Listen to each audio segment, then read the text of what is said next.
அங்கத்தின் ஒரு பெண்ணை அனுதினமும் தூக்கி கங்கையை திங்களை தரித்த சடைமேல் தூக்கி அங்கும் இங்குமாய் தேடி இருவர் கண்டிராத காலை தூக்கி ஆடுகின்ற தெய்வமே, என்னை கை தூக்கி ஆள் தெய்வமே என்று எல்லாம் வல்ல இறைவனை வணங்கி நடுவர் அவர்களே உங்களை வர்ணிச்சு ஒரு 4 வரி கவிதை. காட்டுல புலி வேட்டையாடுறது மானு. காட்டுல புலி வேட்டையாடுறது மானு. ஆமா. கடல்ல வலை வீசுனா கிடைக்கிறது மீன். கடல்ல வலை வீசுனா கிடைக்கிறது மீன். களிமண்ணுல செய்யறோம் பானை. களிமண்ணுல செய்யறோம் பானை.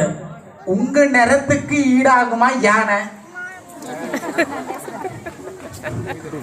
உங்களுக்கு என்னுடைய பணிவான வணக்கத்தை சொல்லி எங்களுக்கு இந்த பொன்னான வாய்ப்பை கொடுத்த இந்து முன்னணி குழுவினருக்கும் அன்பு குளோபல் ஃபேமிலி உஷா அக்காவுக்கும் எங்களுடைய வணக்கங்களை சொல்லி 5-5-10 நம்ம ராசி வீதி மக்கள் தான் கெத்துன்னு உட்கார்ந்துட்டு இருக்க. உங்களை கை தட்டலாம். உங்களை பத்தி தான் சொல்றாங்க, நல்லா கை தட்டலாம். பணிவான வணக்கத்தை சொல்லி என்ன கூட ஏன கலருக்கு ஒப்பிட்டாரு. உங்களை பாருங்க கெத்துன்னு சொல்றாரு, கை தட்டுங்களேன். நடுவர்களே உண்மையை தானே சொன்னேன். இன்னைக்கு தலைப்பு என்ன நடுவர்களே? பக்தியிலும் தொண்டிலும் சிறந்தவர்கள் ஆண்களா பெண்களா? எவ்வளவு பெரிய விஷயம் பண்ணாலும் ஆண்கள் அலட்டிக்க மாட்டோம். ஒரு சின்ன விஷயத்தை பண்ணிட்டு பாருங்க. ஏதாச்சும் சின்ன விஷயத்தை பண்ணா கூட பெருசா ஊதி பெருசு படுத்துறது பெண்கள். ஒன்றும் இல்லை, ஒரு கணவனும் மனைவியும் கோயிலுக்குள்ள போறாங்க. மனைவி ஹேண்ட்பேக் ரொம்ப பணத்தை எடுத்துட்டு போறாங்க. கணவன் ஒரு 50 ரூபாய் தான் பேக்கெட்ல வச்சுட்டு போறாங்க.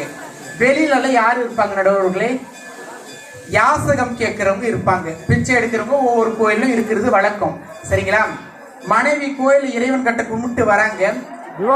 கணவன் தப்பி தவறி அந்த யாசகம் கேட்கிறவங்களுக்கு ஒரு 10 ரூபாய் போட்டுறாங்கன்னு வச்சுக்கோங்க. யோ, யார் காசியை விட்டு யார் காசு விட்டு யார் நீ போடுறது அப்படின்னு திட்டக்கூடிய பெண்கள் இருக்கக்கூடிய இந்த காலகட்டத்துல பக்தியிலும் தொண்டிலும் சிறந்து விளங்கக்கூடியவங்க ஆண்கள் தான் நடுவர்களே.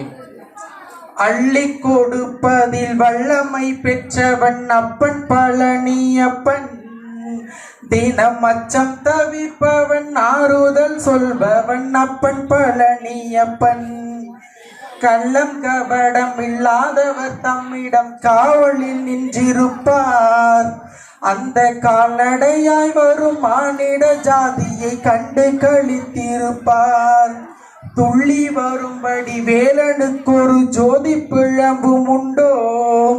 அந்த சுப்பையன் போல் ஒரு அற்புத தெய்வத்தை கண்டு மொழிவதுண்டோ என்று பாடிய கண்ணதாசன் சாதாரண இந்து மதமாக இருந்த நம்முடைய மதத்தை அர்த்தமுள்ள இந்து மதமாக மாற்றியது கண்ணதாசன். அவங்க யாருங்க நடுவர்களே?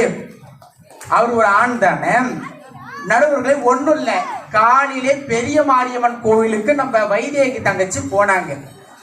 கொஞ்சம் பெரிய தேங்காவை வாங்கிட்டு போனாங்க. கூட்டம் அளம்போது ஐயர் என்ன பண்ணாரு, கொஞ்சம் சின்ன தேங்காவை மாத்தி வச்சுட்டாரு. அது கூட்டத்துல வழக்கம் தான், தப்பு நடக்கிறது. அந்த அம்மா என்ன பண்ணுது, யோ ஐயரே, என் தேங்காய் எங்கயா? நான் அவ்வளவு பெரிய தேங்காய்